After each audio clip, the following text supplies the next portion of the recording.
This is my first book, and if I was to leave the world tomorrow, I would say that the greatest gift I gave to humanity was the work of this incredible medium, Emily French.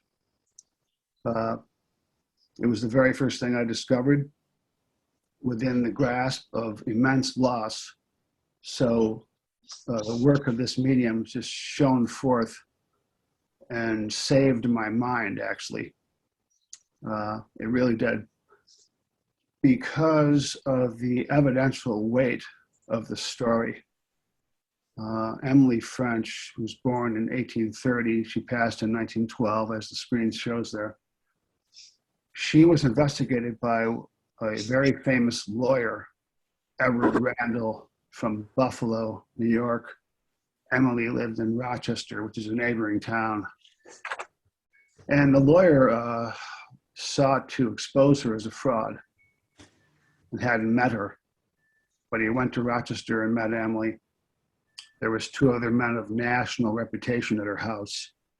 And it's believed by the relatives of Emily French that it was Andrew Carnegie was one of the men there, and Ernest Tubbs, who was the inspector of the Erie Canal. Anyways, Randall, who was an agnostic, when he first met Emily, he thought Emily was going to be a fraud and a charlatan.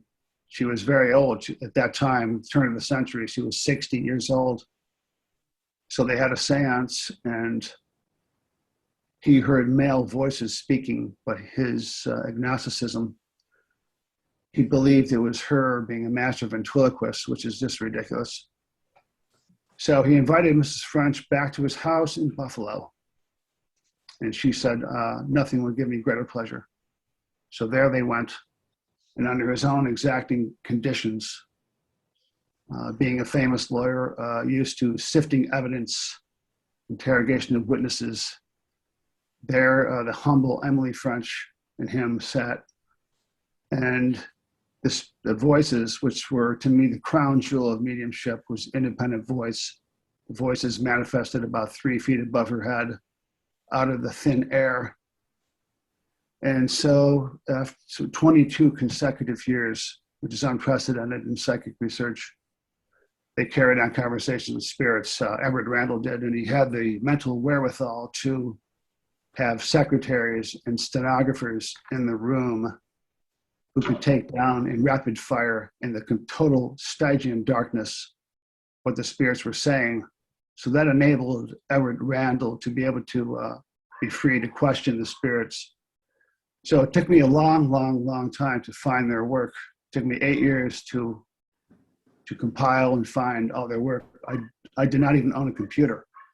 So it was all labor of love, traveling to historical societies, libraries, but I finally found all of the work. So in the French Revelation, it is the complete and total seance reports that were word for word taken down. Portraits from Beyond is the Bang Sisters of Chicago. Their phenomenon I consider one of the wonders of the world. They were assailed by critics. Of course, there were 2 women at the turn of the century who claimed to have powers to precipitate spirit portraits. But they endured, and the conjurers, the scientific and conjuring community went crazy, of course, because the conjurers, if they could duplicate this phenomenon on stage, it'd be sensational. But the Bang Sisters, which the evidential weight of their case is the fact that a person could go to an art store and purchase their own blank canvas and bring it to the Bang Sisters' house in Chicago. And then they would set it up against the window. And the Bang Sisters, one would sit on one side of the table, one would sit on the other, and the sitter would sit at the end of the table. And there in front of their eyes would precipitate, usually in minutes, their deceased loved one. I have seen upwards of 40 of these precipitated portraits up close, 2 inches from my face. And they are just as fresh, 140 years old, as if they were precipitated yesterday. It took a long time to put this book together, and it's highly, highly illustrated with photos of their work. But once again, they were assailed by the critics, and that they survived. And all of the theories of fraud were ridiculous.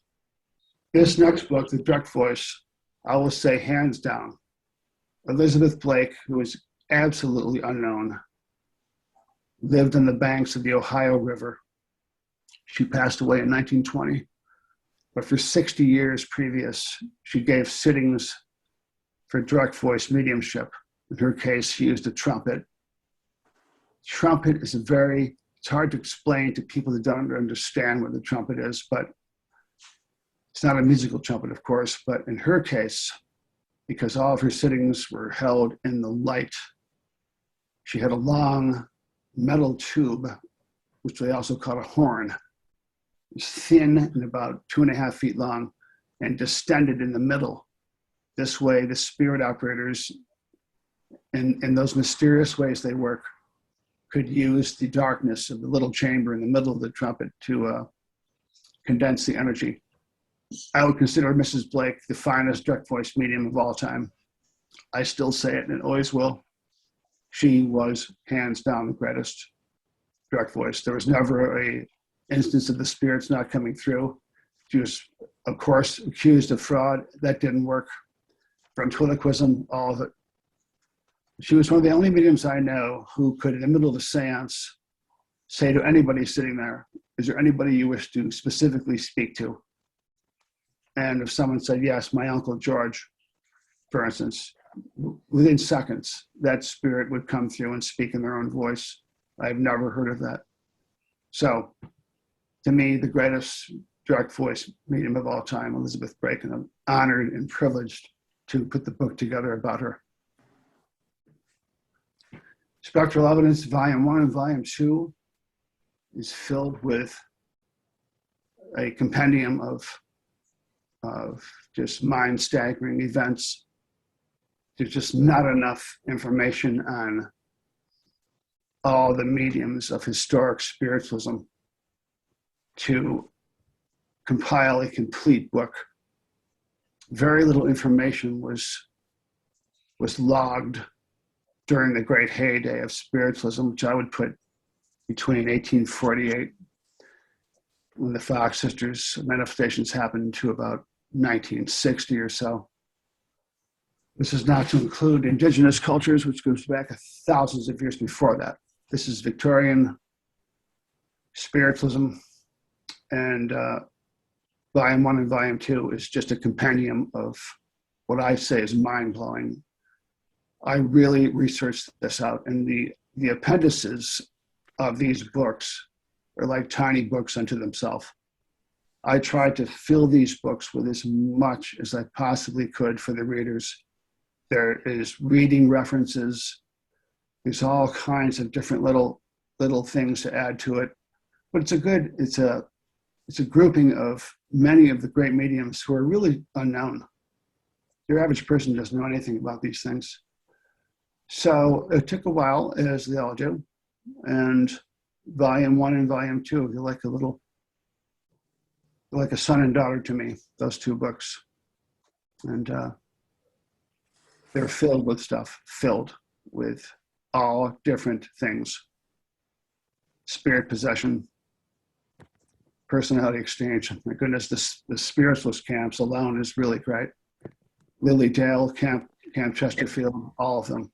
Back in the heyday of spiritualism, the spiritualist camps were literally towns.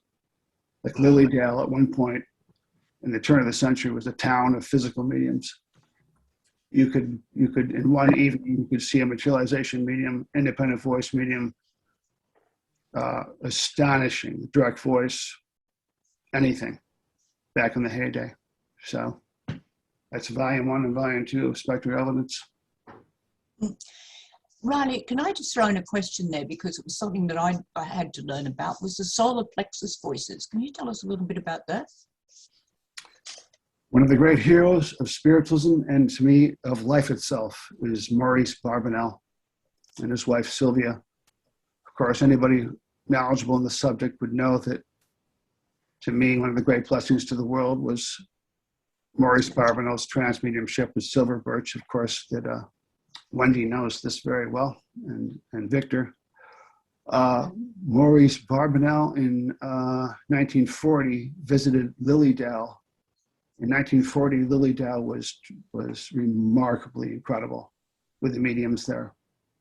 And they were in the cafeteria. There was a ceremony in honor of Maurice and his wife, just to honor what they've done for spiritualism. I mean, of course, Maurice was the editor of Psychic News, the most famous newspaper in the world for spiritualism.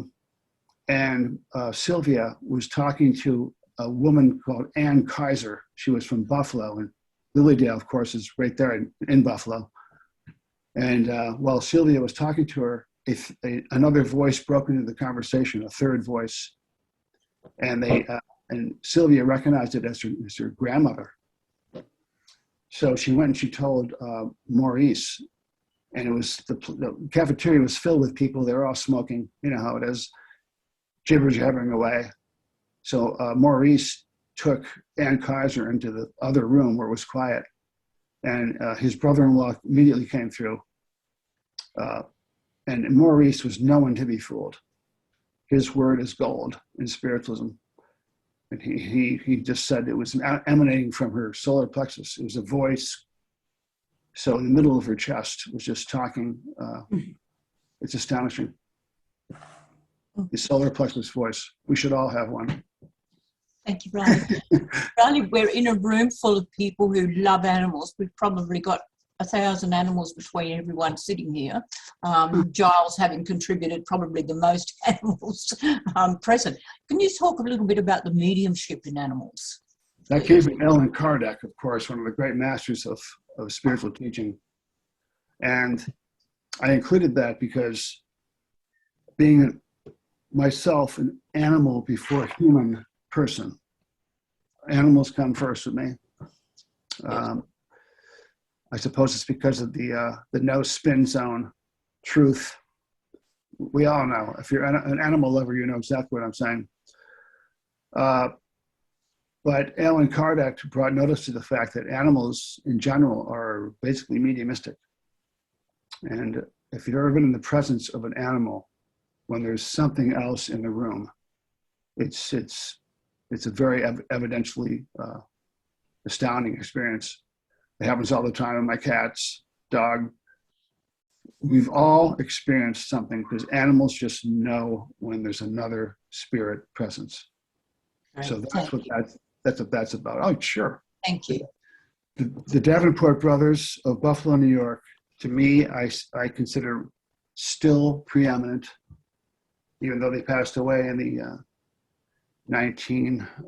where's my notes? I wrote Davenport passed away in 1911, and William Davenport passed away in 1877 in Australia.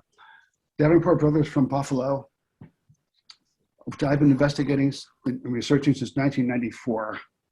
That's a lot of time. They were fully developed physical mediums at birth.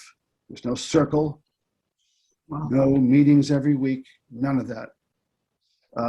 Their mother, Virtue, now this is predating the Fox sisters phenomena, which happened 1848 in Hydesville, New York, which is 45 minutes from my front door. The manifestations of the Davenports, while they were children, and Libby Davenport, baby in the cradle, the mother said that the knockings and manifestations were happening all throughout the house, throughout their entire childhood. So as time moved on, spiritualism came into reality. Everyone was talking about it. The father of the Davenports, Ira Sr., was a policeman. So he was not one to be taken in by anything fraudulent. And the two young boys were just newspaper boys. The little sister, Libby, she was 8 years old. Ira was 10, and the other brother was like 12. Little sister Libby says, now that we've heard all about these spirits, let's try sitting at the tea table some night. So the parents agreed. So on their very first trial at the table, the father said, the foundation of the house shook. The dishes fell out of the shelves. The table raised up in the air. So they sat the entire night. The following morning, Ira Davenport said, the spirits are telling me to grab some blank pieces of paper. He wrote out messages of spirits that were so highly evidential that the word somehow got out. And in a matter of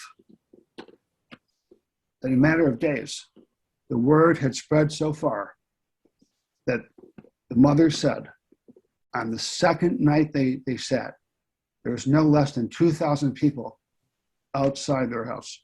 Wow. On the front lawn. Can you imagine that scene? Wow, yeah. That's how far the word got out. The Davenport brothers, though, the renowned spirit guide, John King, a name that I know well. I consider John King like a grandfather to me.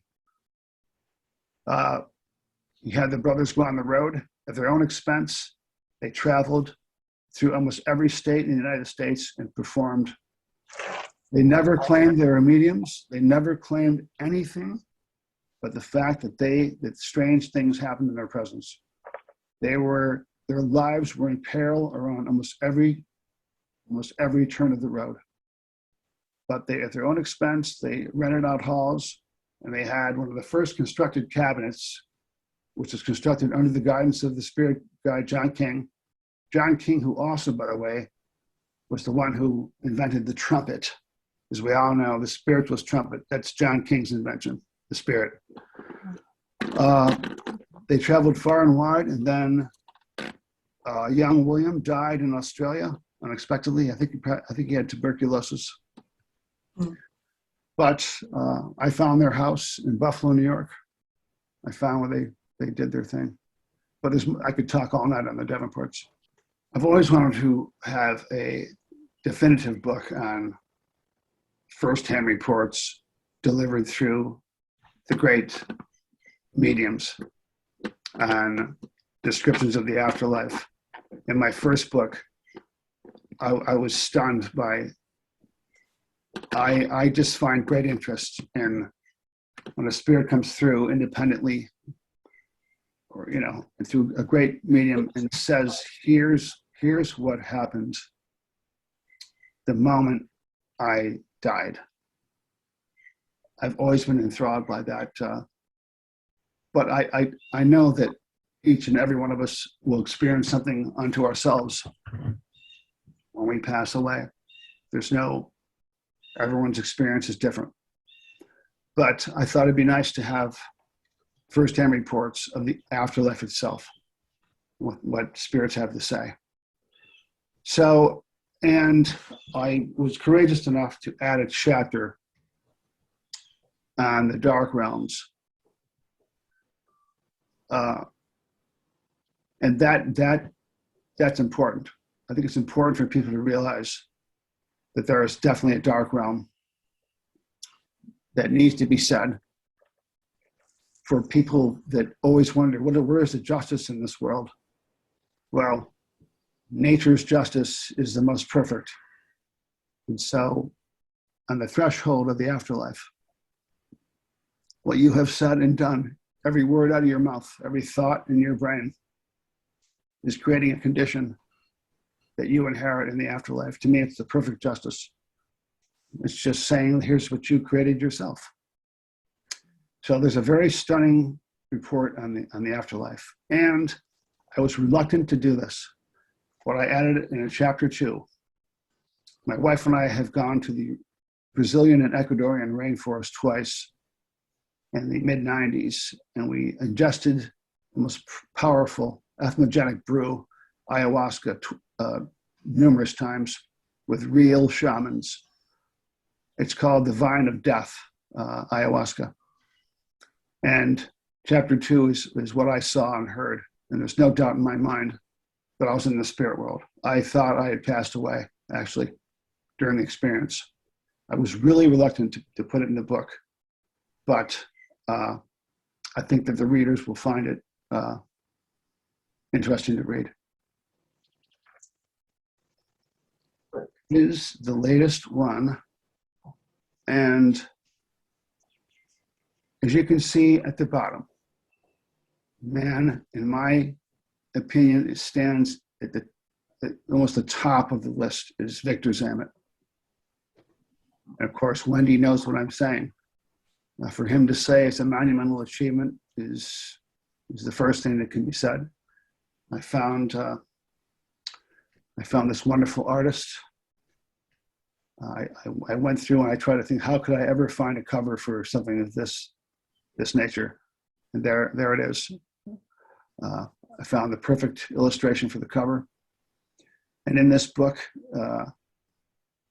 to me, there's, I don't know what to say, the eyewitness reports by people of unimpeachable character. When you see a spirit walk out in front of you, one you recognize, you knew, and there they are. You can only doubt so long. But once again, I put the information out there, and people can make up their own minds. In particular, chapter 3 in this book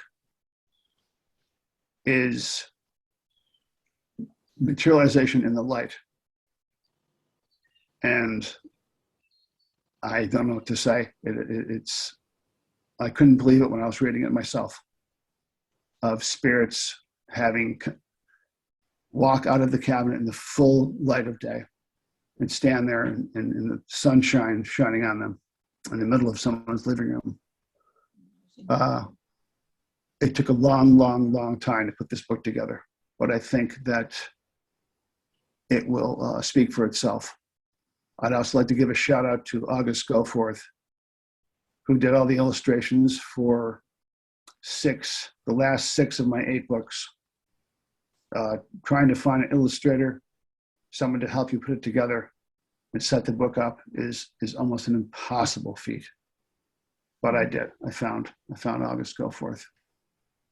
So, Indeed. How are we? So, Riley, is this book now? I could have got it wrong. Has it now been released, or is it's released right now? Yep, it's out. Okay, right. Right now, it's out. Okay, so that's only been in the last few days then. Yeah. Oh, just came out. Okay. Just in time for this meeting. Okay, wonderful.